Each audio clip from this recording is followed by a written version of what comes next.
I'm with Keith Spitalnik, the CEO and owner of Target Property Spain. Hi, Keith. Hi, Alfredo. How you doing? I'm very good. We spoke a little while back when we were doing the Kiro podcast, and we said we'd check in with you in a few months later. So I think, when was it we spoke last time? Oh, wow. When we did the Kiro podcast, probably over 12 months ago. Okay. Yeah. Quite a lot's changed in the meantime. Yeah, so let's just go straight into that. What has changed? Okay, well, I mean, the market's been ever evolving. I guess if I look back to 12 months ago, myself, probably most of my colleagues were expecting the market to dip. There was a shortage of stock, there still is, but the market hasn't dipped. It's kept going. I think we've seen a 15% year-on-year increase, and most of the predictions are for that to keep going. Probably not to the same extent. I think forecasts are looking at about 6-7% year-on-year, but it's still one hell of a healthy market. And has there been any change in who's buying? Well, the market's changed completely. I mean, my market, we focus predominantly on Mijas Costa, and our market used to be Brits, Irish, and then the Scandinavians and Northern Europeans came in sort of early 2010, 2011, and that's completely changed. Our market's global now. You know, they're coming from everywhere. Loads of Americans, Canadians, Middle Easterns. They come from America, coming from Australia, from New Zealand. So yeah, in terms of our client base, it's now a global market as opposed just to be limited to Northern Europe. And has what they're asking for changed in any way, or is it the same as usual? No, I think there's a fairer split now. It used to be just really holiday homes, lock up and leaves, but we're now probably seeing an even 50-50 split of people looking to relocate permanently, so looking for bigger homes, and still people looking for their holiday properties, their lock up and leaves. What about age groups of that? Has it got younger, or is it still the same? Definitely got younger, yeah. I mean, again, our market used to be retirees, really. Used to be Northern European retirees looking to play a bit of golf. And again, that's completely changed. Probably since COVID, that was probably the catalyst for it. People looking for somewhere safe to come and live, looking for a bigger property with maybe space for a home office, a working environment at home. So yeah, we're certainly selling more bigger properties than we ever used to. Right. And has the way in which you sell changed at all, particularly in view with like technology, videos, that sort of thing? Probably at some stage during this interview we'll find something that hasn't changed, but yeah, that's changed as well. I mean, we embraced video in a big way. I'm pleased we embraced that kind of early, because we're a couple of steps ahead of the game. But video's been absolute game changer for us. Not only property tours, we do a lot, as you know, we do a lot of informational videos where we're giving away free information. And I think it gives clients the chance to kind of meet us virtually before they actually come over and meet us. And as a business owner, for me, if they're reaching out to us on the back of one of our videos, it means they've already bought into us.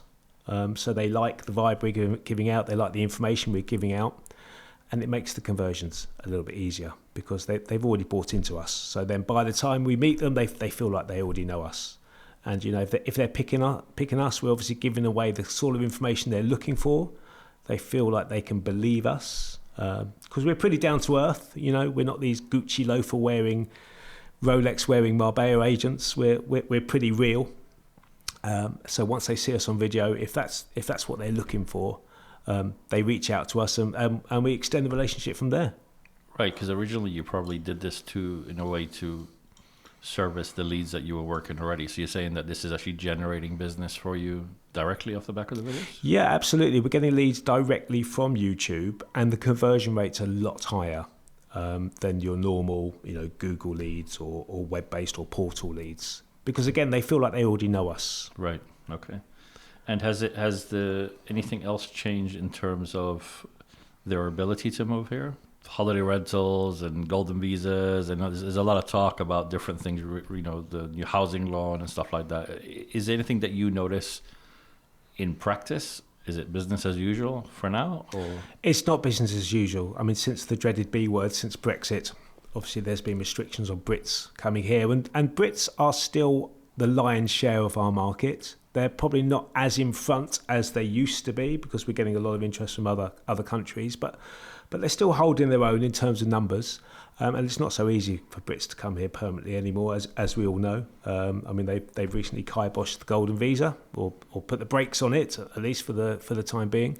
But there's other methods of entry that our clients are finding to come here. I mean, you know, obviously you've got the digital nomad visa, you've got the non-lucrative visa. So there's other ways in, certainly for people of a certain wealth level. Right. You know, for your kind of standard, I mean, we used to sell to a lot of retirees, just putting an example out of the air, you know, retired bus drivers, for example, that had worked hard all their lives, they built up a nice pot of money, and their dream was to come here, live in sunny Spain, bring their pension over on a monthly basis and live out their later years in that fashion. Not so easy for that sector anymore, right. Because they haven't probably got the income they need from their pension to survive here. They'll need private healthcare, which can be an issue as well. But in terms of the upper echelons, you know, the sectors with slightly higher wealth levels, if they want to come here, they're still finding a way. There's still avenues to explore. Right. And just for the sake of explanation, the Mijas Costa area that you cover, where is that in relation to everything else in the Costa del Sol? Tell me a little bit about that. Yeah, so Mijas Costa sits in between Fuengirola and Marbella. I generally split up the coastline like this. There's 3 or 4 areas. First of all, you've got what I call the train line, which runs from Malaga to Fuengirola. Because when you step off the aeroplane here and land at the airport, you can, as you know, you can step straight onto a train and that takes you directly to Fuengirola. As a result of that, those areas are quite built up. You know, like anywhere in the world where you've got a transport system, they're going to build up around it. So there's quite a lot of high-rise buildings. It's synonymous with holiday makers. As you get past Fuengirola, you're into Mijas Costa, and that runs all the way to Calahonda, which is the western tip of Mijas Costa. And you've got La Cala, you've got Calahonda, you've got Riviera, Miraflores, areas that no doubt people would have heard of. And as soon as you get into Mijas Costa, it all drops down. It's 2 or 3 stories generally. It's more a traditional whitewashed Andalusian feel, as opposed to the cosmopolitan areas of Marbella or Fuengirola, which can be quite built up. And what about things like golf? Well, you're never very far from a golf course on the Costa del Sol. We've got more than 90 golf courses. So, yeah, we've got our fair share of golf courses as well. And who buys in Mijas Costa as opposed to somebody buying in Marbella? Is it a different kind of buyer, or is it essentially the same? It's certainly people that aren't looking for the hustle and bustle and the built-up areas. It's more of a family feel in Mijas Costa. We find that we appeal more to people that want to be within 30 minutes or so of the airport. Because, of course, once you get past Marbella, you're into the rounds of Estepona, Manilva, etc., where you've got a lot of bang for your buck, but you're a lot further from the airport. And I think one thing that Mijas Costa has got going for it is that what you see in the summer in terms of amenities is exactly the same all year round. Whereas once you get sort of Western Estepona, Manilva, it can be seasonal. You know, a lot of the amenities can shut down out of that summer period. Mijas Costa, we've got 6 schools in the local catchment area, so people live there all year. So right. The amenities have to stay open.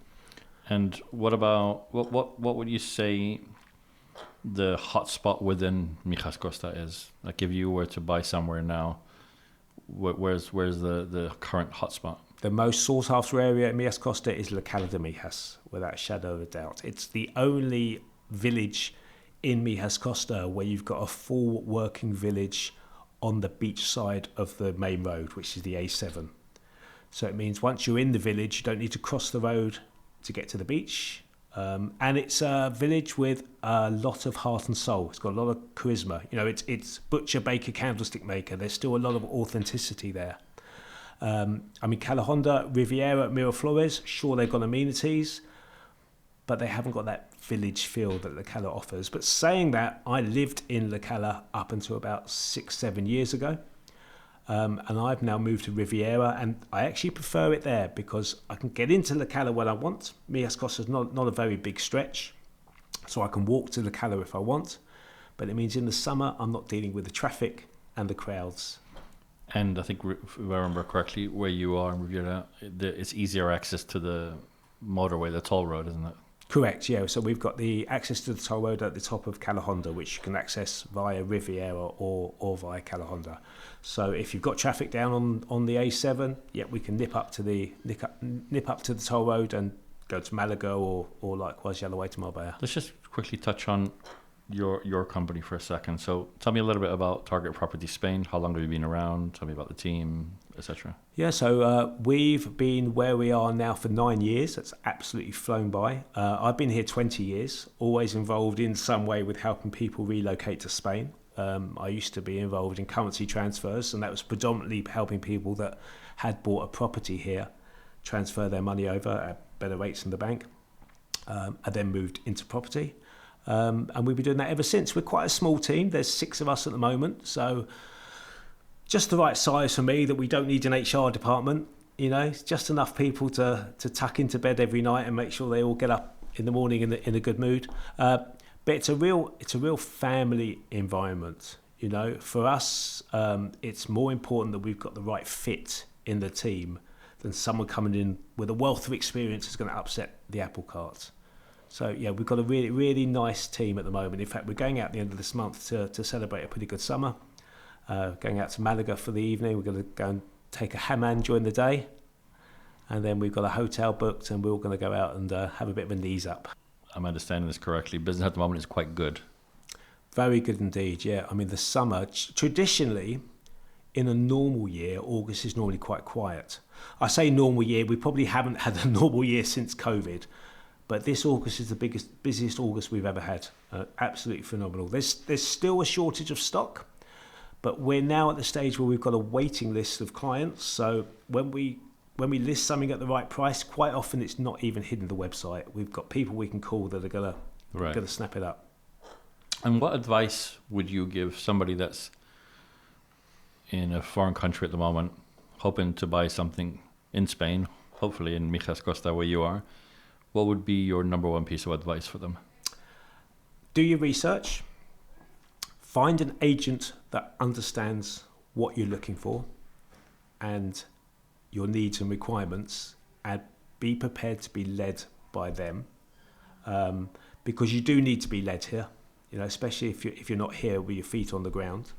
And if you do find something that's ticking your boxes, and there's kind of nothing holding you back, don't hesitate, make an offer. Because at the moment, if you don't, somebody else will. And that's not me just putting on my estate agent's hat and being a salesman. That's the reality of how the market's working at the moment. So reading between the lines, for them to be able to make that move, I'm guessing you're saying also have your ducks in a row as far as ability to buy, correct? Correct, yes. I mean, if you need finance, if you need a mortgage, you need to have that worked out beforehand, because no vendor at the moment is going to accept an offer subject to mortgage. So you need to be really asking your agent to line you up with the banks or through a broker, and to make sure that your finance is pre-approved. Because, you know, any vendor in their right mind at the moment, come to them with an offer subject to mortgage, they can say, well, why should I? Why should I take it off the market for 8 weeks while the buyer works out his finances when I'll probably get a cash buyer coming along next week? So would you say it's still a seller's market? Absolutely, yeah, absolutely. There's still a shortage of stock, and when we list something, when it's at the right price, it's selling not in a matter of weeks, in a matter of days. Why should a buyer work with just one agent and not half a dozen, so they get spread their risk a little bit? Yeah, well, I made this mistake when I came to Spain. When we first came over to start looking at property, we lined up 3 or 4 days with different agents, thinking we were being a bit smart, you know. And we went out with the first agent on the first day, and we had a great time, and he showed us a selection of properties. And then we met agent 2 on day 2, who took us back to most of the properties we'd seen on day 1, because all the established agents here, so all the agents that either belong to an association or are established and have an office, we all collaborate, we all share properties. So we basically all have access to all the stock. So we're able to offer a buyer whole of market choice, which is quite important. And I think it takes an agent probably at least a day to really get inside a buyer's head. So you need to give your agent, as a buyer, you need to give your agent 2 or 3 days to really come to terms with what it is that is exactly going to work for you, and probably more importantly, what's not going to work for you. What about expectations? What are you finding surprise buyers during this process? Probably the prices, because prices have moved on. Unfortunately, some of the property portals, some agents' websites are probably not updated as accurately as they should be, and are still showing out-of-date prices. I think we sometimes have buyers coming over, maybe they've watched Place in the Sun or one of these property programs with expectations in their head of what their money's going to buy them. And quite frankly, what you could buy 12 months ago it's not going to be the same today. You know, the market's moved quite considerably. How much would you say prices have risen since you've been doing this? So you've been in business, what, 8 or 9 years, you said?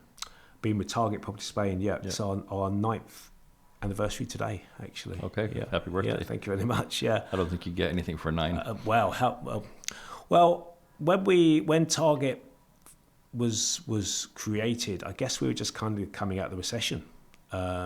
And we were mostly selling like lock up and leave holiday apartments. And back then you could pick up a 2-bed, 2-bath, probably less than 100,000 euros. I mean, it sounds incredible when I say that today. Now, if you're looking for a lock up and leave apartment, walking distance to the beach, which is what most people want for a holiday unit, you'd be lucky to find that less than 250,000 in Mijas Costa. You're probably closer to 300,000 mark. And where do you see property prices going in the next 12 months? You see them slowing down the increase, going down? What do you think? I don't think so. I think they're going to keep going. Probably not growing as exponentially as they have, because we've had a hell of a boom. But I don't see any reason for them slowing down, because we've got all these new markets now. You know, as I said, we've got the Americans, we've got the Canadians, we've got the Middle Easterns, we've got people coming from all over the world. So, you know, when, for example, the Swedes are maybe struggling because the Swedish krona is not so strong, we've got so many other markets we can look at. It's interesting because probably 2 years ago, I and most of my colleagues were saying, well, it's got to slow down. You know, we've been growing so fast that we've got to have a dip, but we haven't, and I see the growth continuing. Final question then. So what advice would you give to somebody that's thinking of embarking on a career in real estate here in the Costa del Sol? Okay, good question. Well, interestingly, when I first came over, the agent that showed me around gave me 3 bits of advice, which are still true to this day, and it's really simple. It's do what you say you're going to do, when you say you're going to do it, for the price you said you're going to do it for. And if you stick to those 3 rules, you won't go far wrong. It's about being honest. It's about being real. You know, nobody likes to have the wool pulled over their eyes. So I think if you're legitimate and you're honest and you give clients both sides of the picture, you'll be successful. And obviously you've got to have a hard work ethic. You know, we probably work harder here than we did when I was back in the UK. Okay, Keith. Well, thank you very much for this market update on Mijas Costa. Thank you for your time. Pleasure.